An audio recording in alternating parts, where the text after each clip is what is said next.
violence if you don't want to. You don't have to grow up ignorant if you don't want to.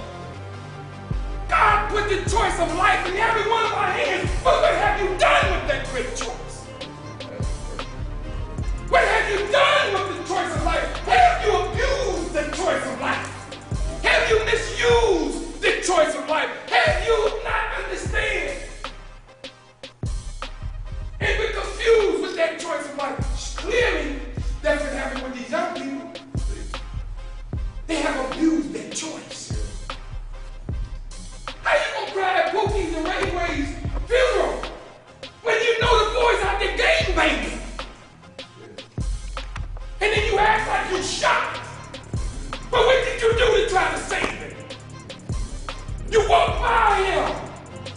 You didn't say nothing to him. You was afraid of him, and then you got the nerve to come to his funeral and wear a t-shirt, rest in peace, Pookie. We love you. It's a shame that these mothers are burying their sons and daughters instead of their children, burying them. Something's wrong with that picture. And when are you going to say enough is enough? When are we going to be men?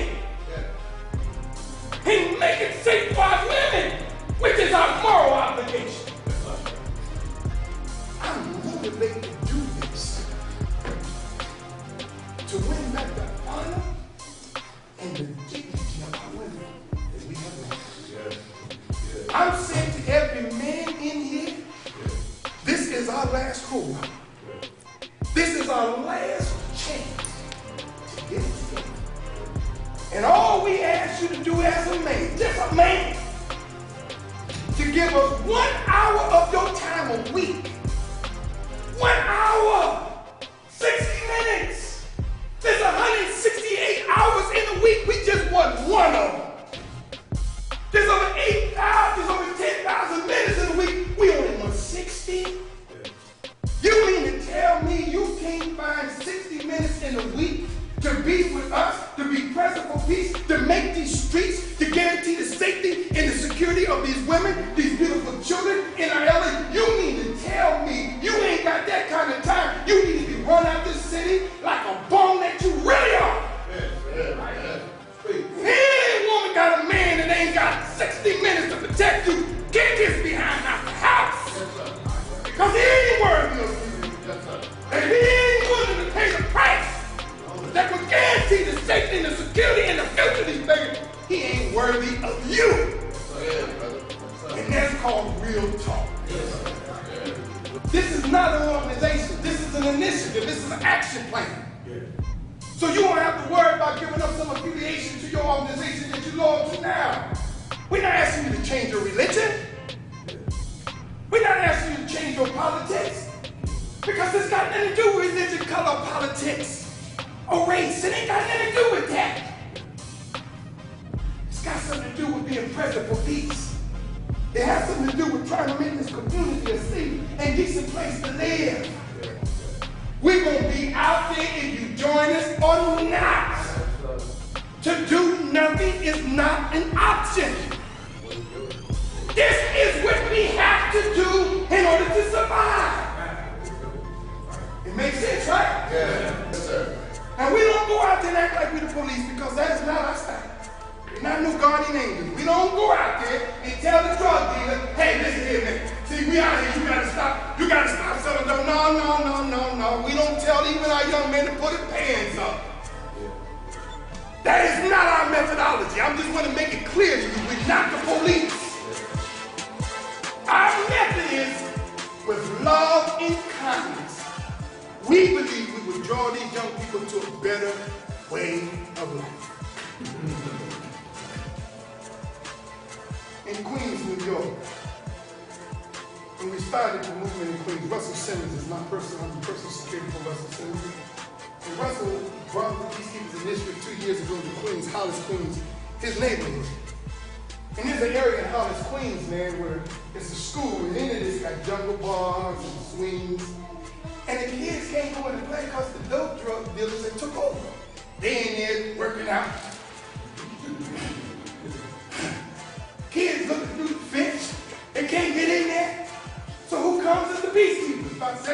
brothers come up in the orange. Hey, what's up, brother? Say, look at what is this?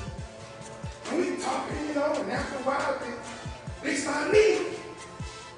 They come back the next week, man, and as soon as we come through the gate, we start walking out. So the mother said, kids, go and play, go and play. So the kids come in the hour, we did in the swings, they on the jungle bars, and enjoying themselves. And after we leave, the mother, come on back out of there. So in the scripture, when it says everything has a time and a season, it says there's a time to be born and there's a time to die. There's a time to weep and there's a time to laugh. There's a time to mourn and there's a time to dance. There's a time to cast stones. There's a time to gather stones. There's a time to kill. Whoa. And there's a time to heal. There's a time to love and there's a time to hate. There's a time of peace and there's a time of war. What does that great verse tell us? That everything has a season. And when you come in season, it bears fruit. So I'm happy to say that hating is out of season. Yeah. If I ask everyone in here, if crime is a social problem, then what do you think the number one problem we need to solve? And some will stand up. And if you're an educator, you'll stand up and say, Mr. Muhammad, I think education should be the number one concern. Then the person is not working will stand up and say, well, you know, my man, I disagree with you. I think giving these young people jobs should be the number one concern. And then somebody else who's homeless say, wait a minute. I think homelessness is the number one concern.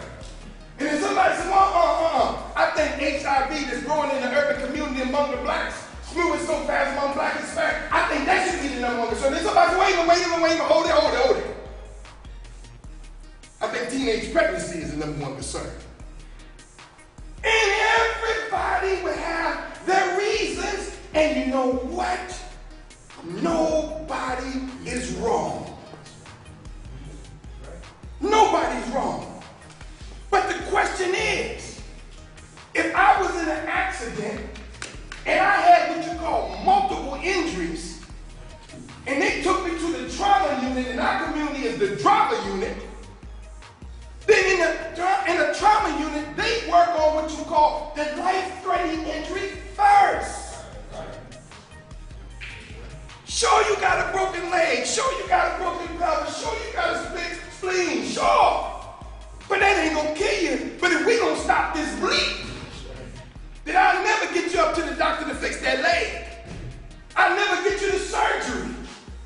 So our number one priority right now is to stop the bleeding. Well, I took that same attitude about the PeaceKeepers. Sure, you need education. Sure, you need a job. Sure, you need drug rehabilitation. Sure, you need more male figures in the home. Taking responsibility. Sure, you need all of those things. But my God, if we don't stop the killing in the neighborhood, if we don't stop the blood from flowing, then there won't be a young man to give a job to. There won't be a young man to send to school to. There won't be a young man to help through life. You see my point? So we chose to take that position. The PeaceKeepers is an initiative that what we do, we go into the community and we stabilize the patient. That's what the ambulance do, right? They don't operate on you, but you happy to hear when you hear that sign, hold on, it's coming. And when you hear that, you happy, it's coming close, I hear it coming. But all the ambulance do is stabilize you. Keep you alive long enough to get you to the doctor that can heal you. All right. In this community are many organizations. In every one of these organizations, in every community, we call them social doctors. There are some organizations that specialize in giving GEDs. There's some organizations that specialize in job training, job preparedness. There's some organizations that deal with holiness. There's some organizations that deal with mental health. There's some organizations that deal with teenage pregnancy. But the sad part together.